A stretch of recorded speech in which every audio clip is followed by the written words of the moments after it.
Welcome to Settled on the Field. What's up, Croup? What's up, Jeb? What up, LIZ? Jebber's in the house. Got a special guest. What's up, peeps? We got a special guest, and I am excited for this one. Hello, Dan Tulchinsky. Dan is the son of two referees. Then he became one, so he's in a lifetime official role. 28 years as a recreation sports professional in the Chicago Park District Hoops League. A South Bend Eastside legend, Dan Big time. Tulchinsky. How are you doing today? Man, that sounds awesome. Thanks so much for that introduction. Wow. Thanks for having me. Man, you kind of left out, my go-to quarterback, my point guard. Let's run it. I forgot about that. I forgot Dan was your QB. Man, my shoulder and my elbow are still loose. Thank goodness. I could probably still throw it a little bit, man. I'd like to see a pickup game amongst you guys. Actually, what about a 3-on-3 tournament with Kunzer at the Kunzer household? She's coming out strong with the Kunzer 3-on-3. Okay. I think we could play, fine. But then I don't think any of us would be able to move for a month afterwards. No, beats drugs. If they have a race, they have a race around here, and they block off both of these main streets. So my cross street is actually closed down. And I've been saying for 2 or 3 years, I'm like, I need to contact them and be like, keep it closed down because I got to put some hoops up. So 3-on-3 action. Cool. That'd be a good idea. We'll see what happens. Well, Jeffer, what do you got for us? Man, it's just great to see Dan again. I went to the Wendelstadt Umpire School with him. So I think it's time for a little knowledge dropping from Dan. But in order for him to start, I think he has to announce his name and tell us one more pitch is left on the warm-up. Daniel Tulchinsky. One more pitch. Nice. Is that the official throw it down to second? Let's get this thing going. All right. Yep, that's how we would work in the cages, right? Yeah. So, hey, Dan, what I understand is you umped a few games in your time. What would you like to tell us about, where you did your umpiring, what schools you went to? Maybe you saw Jeb there. I don't know. Give us a little rundown on that. All right. Well, I'll take it back to the very old school and credit. Well, number one, my parents. I grew up in a household with officials. I always viewed the game from the perspective of an official because that's how my parents viewed the game. And when we watched TV together, we'd be watching a football game and we'd be in the middle of the play and my dad would say, hold. And then the play would happen. They'd stop the game, and sure enough, some offensive lineman had grabbed somebody and held in the middle of that play. And so I holding 63. So I always kind of watched the game with an official's eye, and then to go old school, I have to give a lot of credit to Lenny Buchkowski. For those of you who don't know, Coach Butch was the Adams High School baseball coach for you guys could throw out the years, at least 40 years or more. Yeah, he was 40 years plus and inducted into the Baseball Hall of Fame. Wow. Awesome. I was the backup catcher and caught a lot in practice and would call a lot of balls and strikes in practice. And Coach Butch rarely overruled me, to be perfectly honest, and kind of gave me that freedom to kind of play with that when I was still playing. And then he retired, and our next coach, Coach Joel Reinbold, he asked me to umpire the summer games the summer after I graduated high school. So that's how you got into it. That my very first baseball game umpiring was a week or so after we graduated, and I was wearing the steel toe boots from that summer job I had where I was working for the waterworks, and the blue khakis I would wear to work there, and basically I would just throw catcher shin guards on underneath those pants, and had one of my dad's old softball shirts, and I think I even used the catcher's helmet because I didn't have to wear a hat that way, and I had hair then, so it was all good. And that's how I started doing one man basically summer league games for Adams.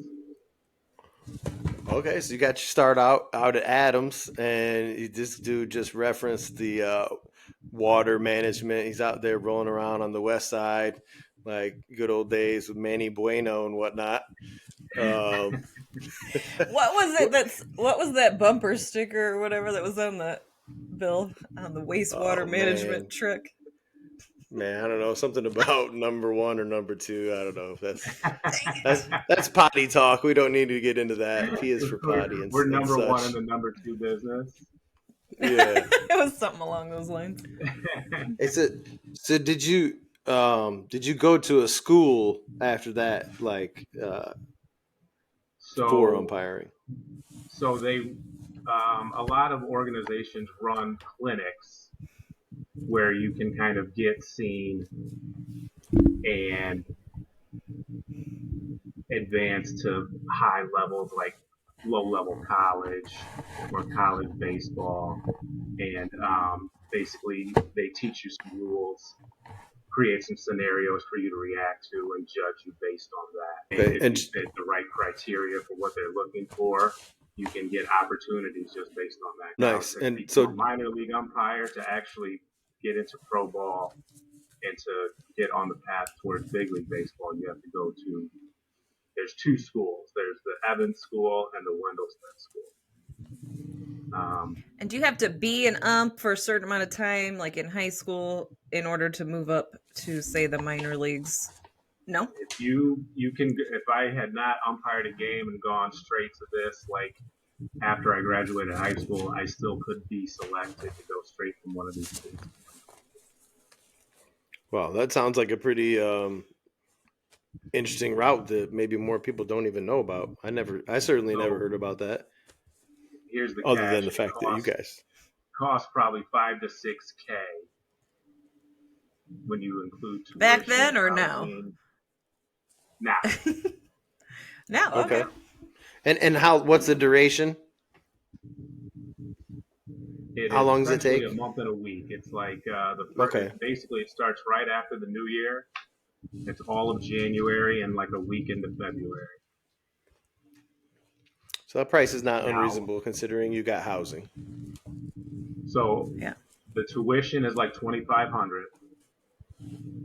Housing is like another $1,250, I want to say. But then you still have to feed yourself. The hotel is separate from the fields. You either have to have a car, or you better keep your fingers crossed your roommate has a car. And then you're probably paying gas money and stuff like that as well.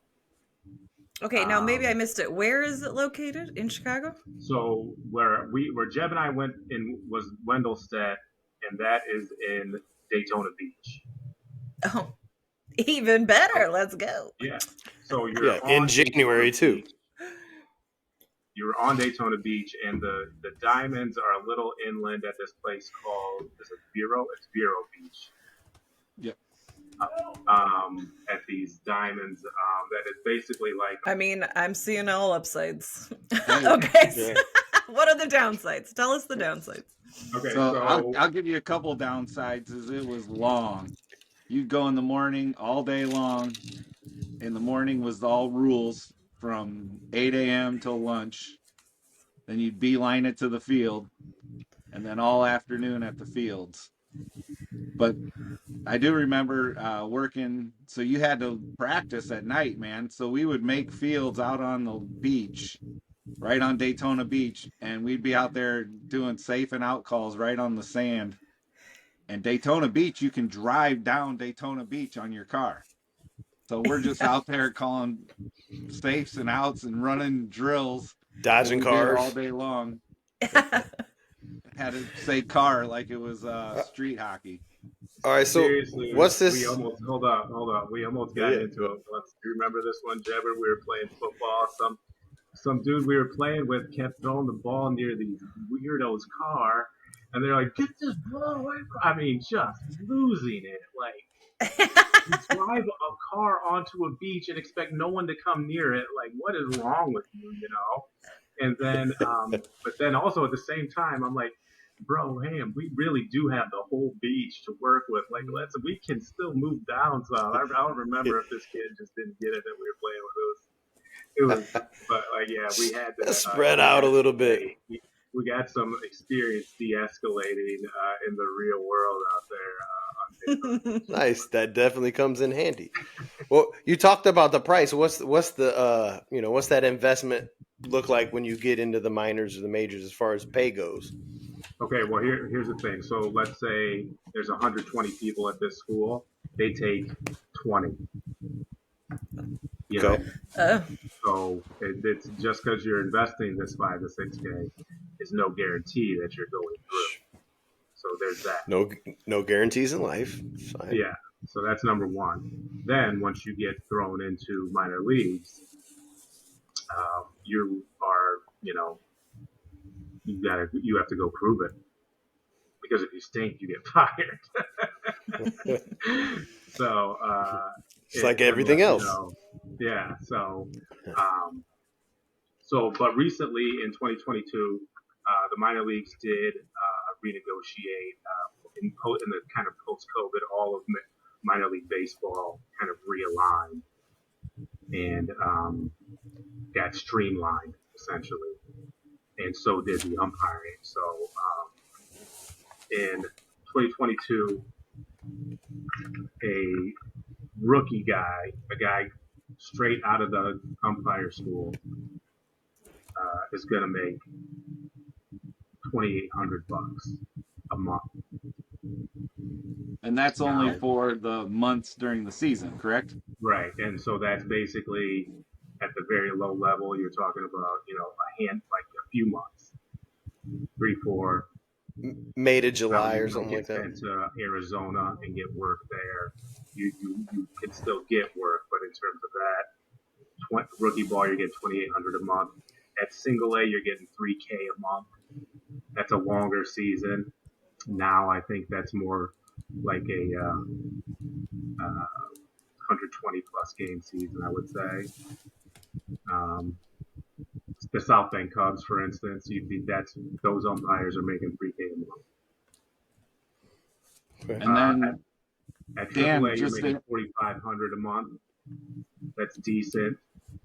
And maybe if you get pulled into the big leagues here and there to work, during big league vacation times and stuff like that, you can make a little bit more. Now at the big league level, the bottom level, they're making $150K a year. That's a big jump. Yeah. And once you've been in the league a long time, those guys make upwards of $400K in salary, and playoff series can be $17.5K plus, and a World Series game is $20K. Working a World Series is $20K on top of your salary. Man, that's the cream of the crop right there. So, because of how much the tech has changed, these umpires are tracked pretty. All right, I got a question for you. I'm going to chime in. I got to ask this question. You just brought up technology. What are you thinking about replay in baseball? Reviewing a call, or does it need to be in the box and the digital just tells you strike or ball? Or what do you think? For using replay to get it right, even if it's they're using a system now in the minors where I think you can challenge even pitches, where the hitter can essentially turn towards the backstop, tap his helmet, they review it, and it takes only this long. And is there a limit per at bat? You move on. Is there a limit per at bat or no? Or they're I would quick with it? imagine you don't get to do it every pitch, but yeah, Yeah. I don't know the exact rule, but I know that they're trying something out. I'm with you. I agree. Let's get it right. But I think part of the game is the umpire calling balls and strikes. So you got to take the good with the bad. I mean, sometimes your pitcher gets a break. Sometimes your hitter loses out on it, you know? But hey, Dan, so back to the minor leagues, with that salary, those guys in the low level, like South Bend Cubs single A, there's 2 guys and they're traveling all over the Midwest, basically going town to town every 3 days. I mean, they're eating hot dogs at the end of the night. And I mean, tell us a That's little no bit about lie. that. That's no lie. So I did go to the Wendelstedt school. I didn't get selected to the minors, but I did get sent to a college wood bat league called the North Woods League. At the time, it was newer, but now it's probably on par with the Cape Cod League, like the top league in terms of summer leagues in the country. In fact, it now has a TV deal with ESPN. During the summers, they broadcast North Woods League games, and it's up to like 20 plus teams from Michigan now through Indiana, through Illinois, into Wisconsin, Minnesota, Iowa. So, but at the time, it was like 8 teams. And that breeds a lot of familiarity and in high level baseball and when you're talking about not dealing with kids anymore, familiarity definitely can breed a lot of contempt. So you're not just dealing with the day-to-day stuff you have to deal with, but you have to manage at times some pretty intense people. But now to speak to what you're talking about, Jeb, having a partner and traveling through these small towns with that partner, And real nice hotels.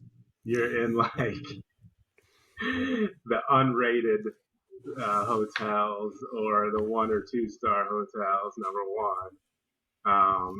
And all your roommates' habits you're all too familiar with. If it's something that drives you absolutely nuts, then guess what? It's going to get you that night. You might be in an Airbnb garage these days. Yeah. So the North Woods League would put us up in decent hotels because there was actually a little bit of money involved in that. But in a lot of cases, it's so you're staying in these hotels and really you're living out of the trunk of your car. You are doing your own laundry. You could drop your laundry off to somebody, but that costs money. And like I said, at the time I was making $1,800 a month, and who's got money for fancy laundry when you're making $1,800 a month? So. Now, are they paying for these hotels, or is that coming out of your salary as well? Or they pay for your hotels? Set that up as a way to avoid having to pay. You think you get a certain amount of per diem for meals, or they just set you up with meals. But in all honesty, like a lot of the time, you are leaving the stadium at like 10 o'clock at night, 10:30 at night, later, and there's not much to go eat at that point. So you are eating hot dogs and pizza and burgers and whatever is left from the concessions that they Hey Dan, I wanted to take it back to your dad and your mom and just basically thank them both for being officials and ask you if you had any like story that pops into your head about maybe a game. I could tell you a story about your dad when he was officiating the 6th grade Tarkington McKinley game when I'm playing against Jason Garza somehow. And I don't know, I ripped him, stole him right at half court. I'm guarding the point guard. I'm going down for a layup. All of a sudden, there's a whistle blow, and it's called foul on me. Mark called that foul. I'm like, dude, I didn't touch that. It's a foul. It's all good. You got me on that one. And then didn't know. You never know who's going to be your football official. And we were playing at Penn, and I'm back there to return a kickoff. And I look over, and he says, "Good luck." Says it real quick. Hey, good luck. Boom. We got whooped. No big deal. But what about you? Any memories of seeing them in action? You made it out of that Penn game in one piece, right, group? Yeah, exactly. That was the luck that you needed. Exactly. He did his job. He didn't officiate a lot of my games, and probably by design, we did I rep would think. Together when I got older. Cool. We did rep together, which was really cool.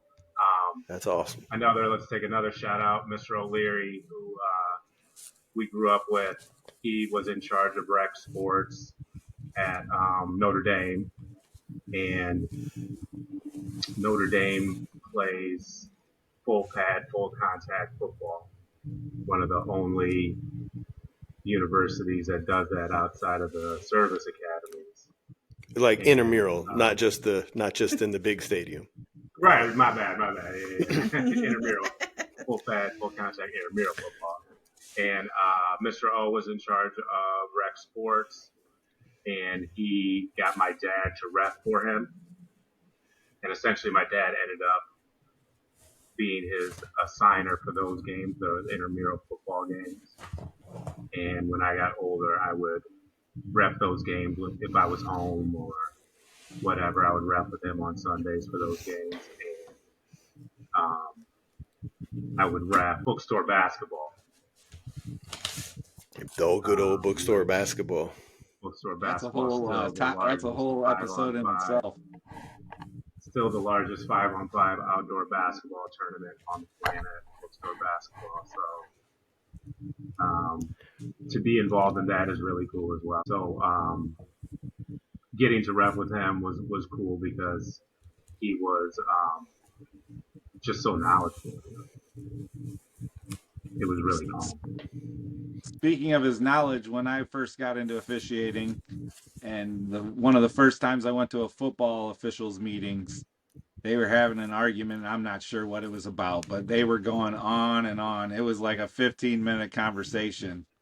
And then finally, Mr. T just speaks up, and I don't remember what he said, but he just ended the conversation with like 8 words. He was like, "It's a foul, 15 yards, move on, next play." End of story. If you've ever been to an officials meeting, man, they will grind out one rule for 20 minutes. And Mr. T just put an end to that. And I think every single person in that room was like, thank you. Yeah. But he was a veteran, and man, he was well respected, and if he was at your game, you knew you had nothing to worry about. It was just a real good guy, man. Yeah. One of the funnier ones from someone who was our age, you guys remember Lee Hall? Obviously. One summer, Lee Hall played baseball at Eastside. It was like totally out of the blue. I never remember Lee playing baseball except for this one summer. I don't know, Jebber, if you remember this at all. And I think he played with, whatever team Randy and, those guys were on. And somehow my dad got roped into umping, which at this time was really rare. And maybe he just came to watch and umping show. I have no idea. Anyways, he got roped into umping, and Lee told me this story. I don't remember it. I wasn't there to see it. Lee told me this, and my dad rung him up on a call third strike, and Lee turned to him and said, "Come on, Mr. T." And my dad said, "Take it to the bench, son." Nice. Take it to the bench. Hey, as a matter of fact, I'm going to kick it over to Liz because I think she's going to ask you something about Mrs. T. Well, I did hear a little rumor that your mom, Mrs. Nan Tulchinsky, may have, or may be, being inducted into the Basketball Hall of Fame. Is that correct? That is correct. She is. She's going in as a. Thank you, number one, for bringing that up, Liz. And thank you for the referee shirt. Well, I didn't get to shout out the fact that this was in honor of your mom. Hopefully she's listening. You know, how amazing. Subscribe, probably like, share. I will. She might. Yes, absolutely.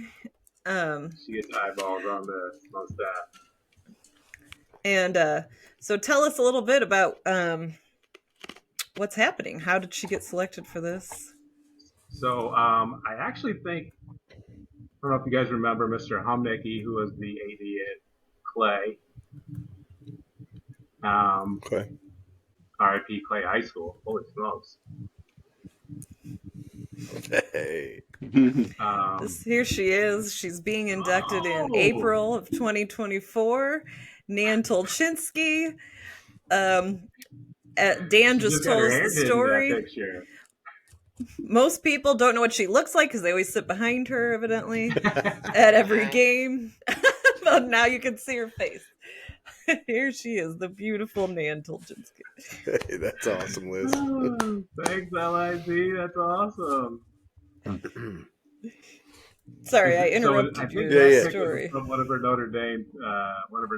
But yeah, she was always repping some form of green or blue and gold because she's Notre Dame through and through always. But yeah, so she's being inducted into the Indiana High School Basketball Hall of Fame as a silver medal winner, which means she's going in as a contributor and not necessarily as a coach or player. It says here she is the recipient of the 2024 Indiana Fever Silver Medal Award for contributions to Indiana basketball. The 1960 high school graduate. Where did she graduate from? Jackson High in Jackson, Michigan. Jackson? Oh, I didn't know that. But she worked as a bachelor's from St. Mary's. Sorry. Okay. Worked 43 years in the South Bend School Corporation and the first female in the St. Joseph Valley Referee Association. So yes, my shirt is in honor of Nan tonight. And we need more female referees. So definitely get out there. If you're interested in becoming a referee, check us out on vets2ref.com. Very nice. Yeah, and I think it's a good time to go over to Jeb for the rule of the day. All right. Now everybody got their rule books out. Got my pencil. And I dropped a little bomb. I got back into officiating. When my second son was born 11 years ago, I pretty much had to get out of it because it was such a time commitment. I was doing baseball, football, and hockey. So, man, it was a lot. But do you watch Shoresy? Hey guys, you watch Shoresy? Anybody? Yes. You should all start watching it. Yes. Right. What is it? It's a Hulu show called Shoresy. Okay. Jotting it down. I always like a recommendation. There you go. But so I got back into it. So I actually do now have rule books. So when I ask if you got your rule book, I can really hold one up. But I did sit through one of those rules meetings. I was talking about your dad last night, or it was last night, and they're talking new rules in baseball, and they're really trying to speed the game up. So this is a real simple one. Rule 731, batting infractions for the speed up rules. So basically, they got 20 seconds to deliver a pitch. The batter's got to be ready. So the situation is the batter steps out of the batter's box, and he A, steps out without requesting time, B, he steps out after requesting time, or C, he fails to enter the batter's box within 20 seconds. So Dan, what you got on number one? The batter steps out of the batter's box without requesting time, and the 20 seconds elapses on the pitcher to pitch. Are they allowed to request time at all within the time frame via bat? Yes, but so that was what the rule interpretation was last night is they're trying to speed it up. So remember back in the day, you used to put your hand up as you're getting dug in. That's no more. You get in and get ready. So if you're trying to request time, the umpire can either grant it to you like he always has once you're in the box, or he can just say no and keep going. So in this situation, the batter stepped out without requesting time, and the 20 seconds elapsed. And the 20 seconds elapsed? Yes. Then I'm going to call whatever the pitch is or call it a strike, I guess. Yep. So the pitcher does not have to throw, and it would be a strike. Okay. Okay. Wow. So if you step out with like 3 seconds into your at bat, so you have 17 seconds to go, and you think you had a time but you didn't, can like somebody notify you of, hey, the ump didn't give you time, get back in the box? Or is it like... Yep. So the umpire would try to, alleviate any situation by saying, no, let's go in the box. And if he delays getting in the box, and it causes the pitcher to be delayed 20 seconds. So that's kind of the B after he requests time. So you may say, okay, you can have time. That resets the count. But if you don't accept his request for time because he's done it 6 times or 3 times, whatever you decipher, then it would be, again, the same as A. It would be another call of a strike. Let's get the game moving. Yeah. So then C is pretty basic, but you wouldn't believe how often this is going to happen initially, is the batter fails to get in the box within 20 seconds. So there's times the batter can get out of the box after a pitch. If it's a wild pitch, the catcher doesn't catch it. If there's time somewhere else, or but basically the batter, as soon as the other pitch is done or the other at bat's done, he's required to come to the batter's box and get in the box and be ready within 20 seconds. So just kind of interesting. They're trying to go like the pros and speed everything up, but there's no true pitch count. So Dan, what do you think about that being put on the umpire, having to control that time? I think that's a lot because, in high school particularly, I would imagine you're working 2-man, yeah.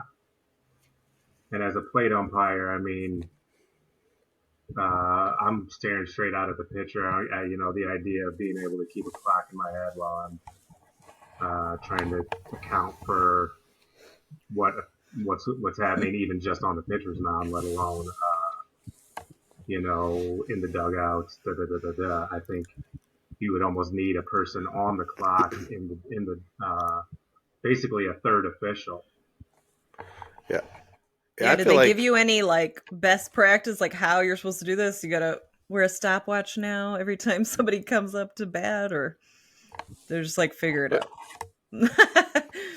So I think a lot of it is just, they're trying to pursue the 20 seconds, and you're probably only going to get into the situation where it's becoming an issue where you might have to say, hey, 10 seconds, 5 seconds. But I'm with Dan. I think it's going to be hard to monitor. I was just saying, without a shot clock in basketball, without a clock that you're all looking at and can agree that it ran out, you're just asking for an argument at the plate, especially the first time you call it in a game.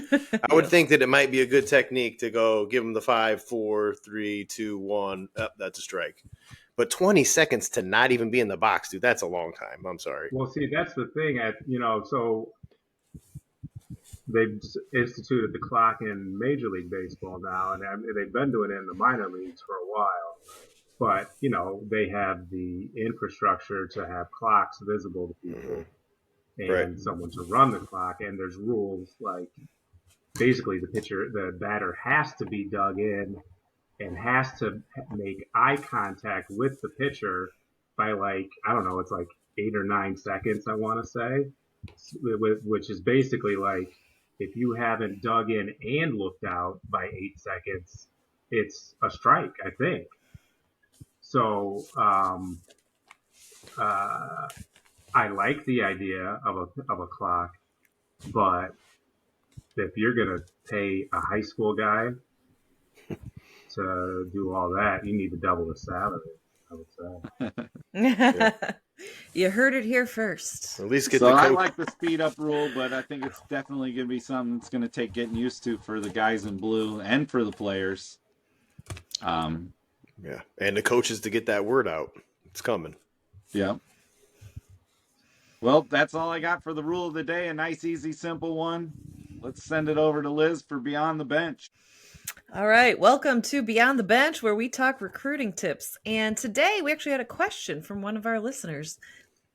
And the question was, a few weeks ago, my tip was to get involved and get active on social media and on Twitter. And you're putting your film out there, you're reaching out to coaches on Twitter. And the question was, the basic question was, why should I be active on Twitter? And AKA X, sorry, I always forget what it's called. Twitter or X, whatever you're calling it these days. The reason is that, for one thing, if you post your film, it can be reposted by many people. It could be reposted by one person, and then that person sees it, another person reposts it. It can spread like wildfire. Another reason is that is where coaches actually go to look for film. If you haven't sent them film on, if you haven't emailed them film, they're not looking on, there's many places they can go to look, but they can actually go on Twitter and ask for film. You'll see that happening. Coaches will go on Twitter and say, hey, I'm bored. I'm sitting here watching film. Send in your film.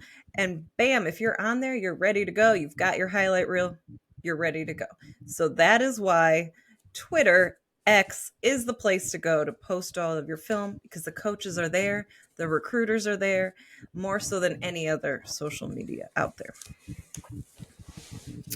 And Makes sense. So that was a question from our viewer. And so I will also give one more tip. And that was, I did tell you to make a highlight film, and you should absolutely do that. Have all of your highlights ready to go in case anybody asks. But another thing you should have ready to go, coaches, they want to see a full game as well. So they may say, tell me, what was your best game? And send me that film. Because they want to see, when you made a mistake, how did you recover from it? They want to see, when you're standing on the sidelines, are you standing there like Eeyore, or are you cheering on your team? They want to see all of what's going on, and not just your highlight reel. I can make anybody look like Michael Jordan on my highlight reel. But how are you looking when you're not out there playing? What are you doing when your team is down? What are you doing when maybe you made a mistake? So make sure that you're prepared with your best full game film as well. That is the Beyond the Bench tip of the day. Nice, Liz. Very nice. You even had some sirens in the background. That might have been courtesy of Chi-Town. I live directly across from the largest fire department in Chicago. And how does that go for you nightly? It is It is the size of a barn. It houses like 3 full-on engines. We live on the 5th floor. There's absolutely nothing to interfere with the noise they create between them and our window. It is. Hey, we're going to ask you to go over there and knock on the door and see if they want to participate in the Vets to Refs. We take first responders and veterans. Yeah, are you friends with any of those guys? I would think you're living right across the street. You probably see them. We use their giant parking lot to do a little roller skating and biking. Yeah, that's a great idea. We love firemen here. They can become refs too. All right, fantastic. The Walk-On Warrior segment, I'm going to use it for a couple of other items this time around. I'm going to update you on the Bevo Francis Award. It's going to be a quick update here, but it's something I brought up earlier. Just run through this. The Bevo Francis Award is presented annually since 2016 to the player within small college basketball. That's Division II, III, NAIA, USCAA Division I and II, and NCCAA Division I and II. It's an incredibly prestigious award, and it's only given to one player out of all those different leagues. They cut it down to 50 the other day. They will cut it down to 25 in the middle of March. Hey, Crew, sorry to interrupt you. I just want to let you know, Bevo Francis just hit another bucket. Bevo Francis T scored 113 in a game one time. The man is still on fire. We've got. I'm going to mention 4 of the 50 finalists. 3 of them are from the state of Indiana. All right, so we've got Zach Goodline out of Huntington. He's 6'1" and a senior. Huntington just played against Grace, and they beat them 99-79. It was Grace's first defeat of the year. They're 24-1 now, and Huntington's at 17-8. But my man Zach Goodline went off for 39 in a game against another Bevo finalist, Elijah Malone. Now, they're not going head-to-head because I had written down he's 6'10". I don't know if that's accurate now. My writing's a little off. But anyways, he plays for Grace. He's averaging 17-8. And then we got another cat up there in your neck of the woods playing for Bethel, Drew Lutz. He went to Penn. He's 6'1", senior. He's averaging 17 a game. And I had one more honorable mention because I was looking for kids from Indiana. And this guy goes to IU, Pennsylvania. So IUP. I don't know why they have Indiana University in Pennsylvania, but they're there. And that's Ethan Porterfield, who's averaging 19.6. He's 6'8" and a senior. So we're looking to see those 4 move on to the top 25. All right. With that being said, I'm going to jump right to the walk-on warrior workout of the week. And I'm going to bring in a story with this one as well. But that workout is just air squats, wall squats, squatting.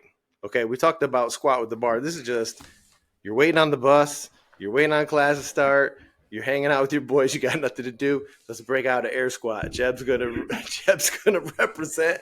Okay, yes. You can put your arms out like this. You can hold them like this. Do whatever you want. Just get some. I think we should all get up and do it right now. What do you think? Do a proper form air squat. And now look. Now wait till T's in position. You're gonna hold it here. And now I'm going to take you back to Nike 5-star basketball camp. And you can do a little shift. But my man, Sandman, would give us the squat in the morning. And he would tell us to shift. And he gave a little story. We weren't supposed to dunk. Now, I was not going to ever dunk. But he said, my man over here, he went up for the finger roll, and he's been doing them squats. He got so high, he said, yeah. And he threw down in the game. That's a Sandman story, 1993. Man, I think that Mac McClung must be doing a lot of these air squats because he jumped over Shaq. Was he the one who jumped over Shaq's head? He jumped over Shaq. He jumped over somebody, holding somebody on their shoulders. He's got like a 47-inch vertical. Kid can jump. He's been doing some air squats. He's been doing them. Anyway, get down in the proper form and hold it. Hold it until it hurts. Okay? Okay. All right. I'm supposed to ask you, Dan, what is your favorite sporting event you've ever been to? Or if you can't think that one off the top of your head, because it's a long storied attendance of games for your situation there. Which one are you most looking forward to? Favorite sporting event I've ever been to? See, it's hard. You dropped that on somebody. I was at the Penn State Notre Dame game in the snow. And I actually had a ticket, like I didn't have to sneak in or hide somewhere until halftime or any kind of thing like that, like didn't sneak through the program area. Programs. Sneaking in. Even at the time, there was like a sense that this was a kind of a big deal that game.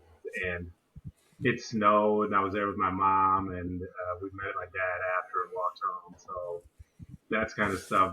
That's probably way up there in terms of my favorites for sure. That's awesome. That's definitely a great game. I know my brother Matt has a picture of that hanging up in his house. Somebody stopping the up and over on the defensive goal line there. In terms of games that we actually played, the game Jebber and I were the battery for the Eagle Invitational Championship. Jebber was pitching, I was catching.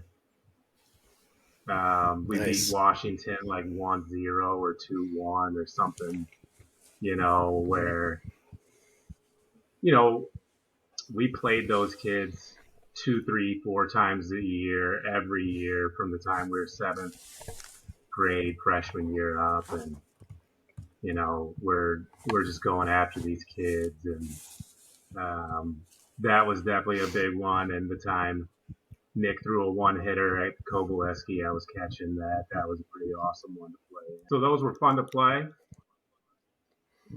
And, awesome. I know you had said something about practice. Memories of practice are almost better than the ones of games, just because that's when you get time with your buddies and I you goof remember around. those games. Yeah, I remember those games special. specifically, but I couldn't tell you like what happened in every single game. But definitely, what I miss most are the practices where somebody's being silly and the whole team has to run, or somebody forgets what they're doing, and everybody's ragging on them, or what's funny is basically you have different friend groups depending on the season. Like football season you're hanging with this group, basketball season you're hanging with this group, baseball season you're hanging with this group, summertime you're doing whatever. But Hey, I the know football one guys. Say again. I'm sorry. Go ahead, Jabber. senior year, we hung out all year. We played football, hockey, and baseball. Yeah, exactly. And That was a great time. I remember it went. going to Notre Dame for hockey practice before school at 5:30 in the morning, then going to school all day, and then going to football practice at night. Since hockey was a club sport, it was Wow. awesome. Yeah, that's dedication. Definitely really fond memories of the year I played hockey. Those practices. Really fond memories of the football practices. Like the guys who weren't the stars were really the guys who really drove those practices, particularly the funny moments, where someone would lose an assignment and one of the coaches would lose it, and somebody would say something and everybody would bust up. That stuff would always. I always love that Yeah. stuff more than any of the games we played.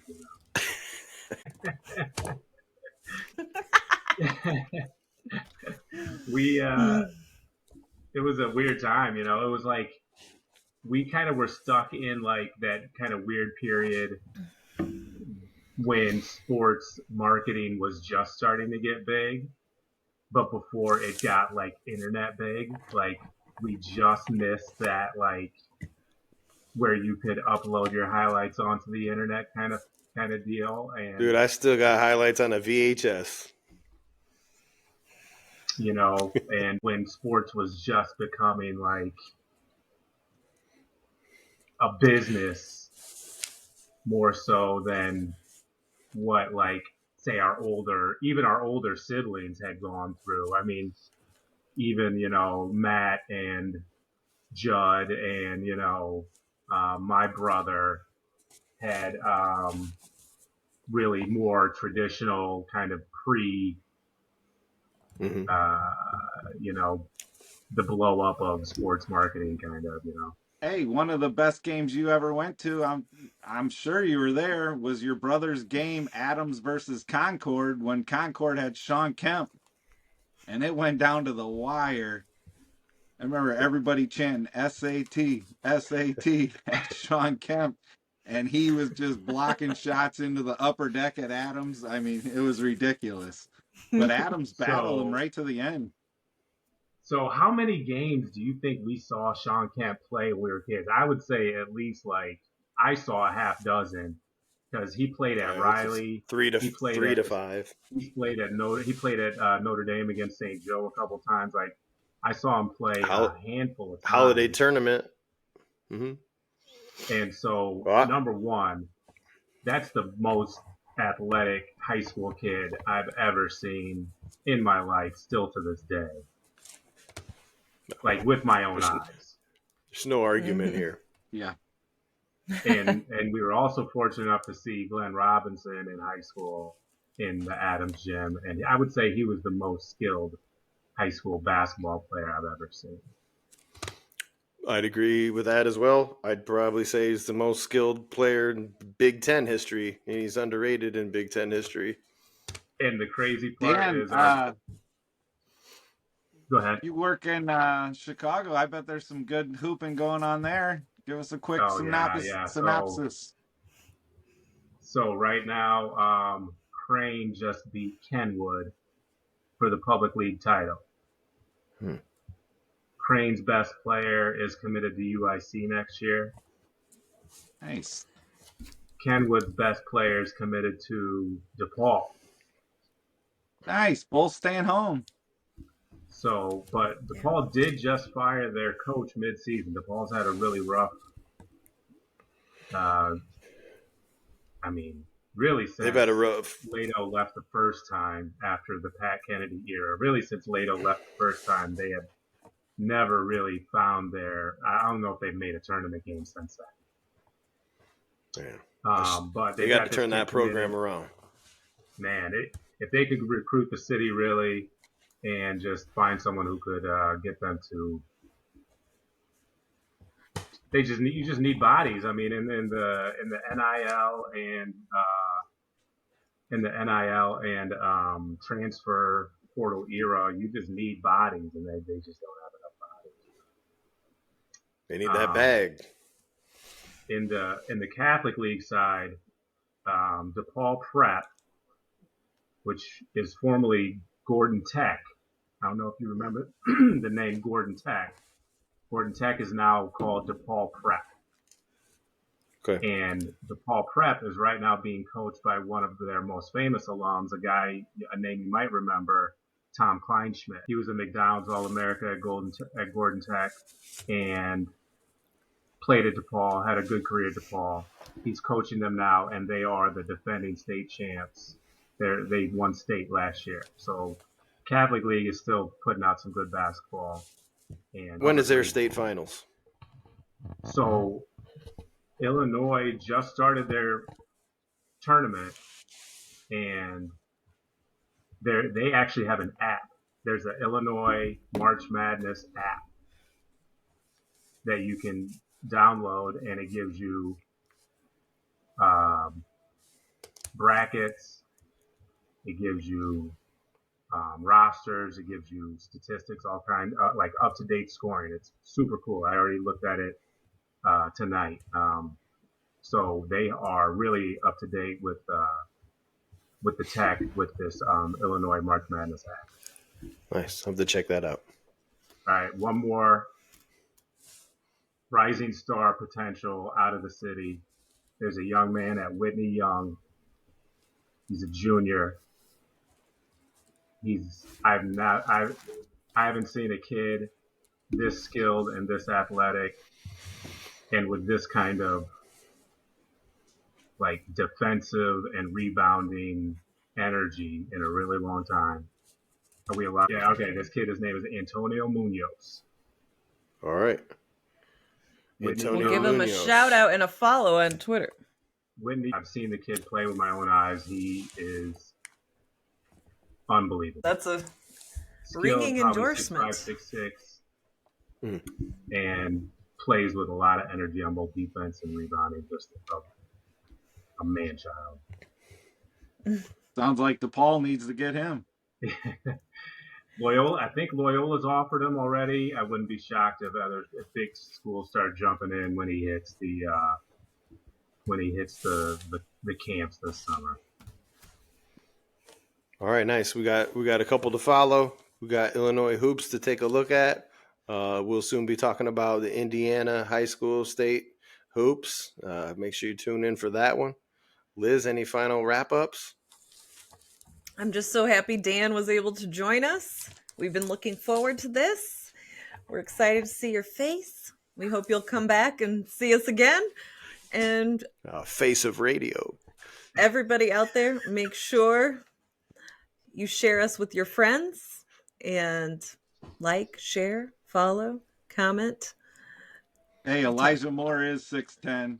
There you go. Bevo Francis just scored again. Nice. About it. Thanks for coming, Dan. Thanks, Great T. seeing Thanks you, for buddy. having me, guys. I Be good, thoroughly man. Awesome. enjoyed All the this. best. Thank you. Say hi to your wife. Thanks so much. Thank you for listening to Settled on the Field. Be sure to email us your questions and suggestions to settledonthefield@gmail.com. Follow us on all socials, Facebook, Instagram, YouTube, and Twitter. Settled on the Field was produced by Spencer McNally. See you next time.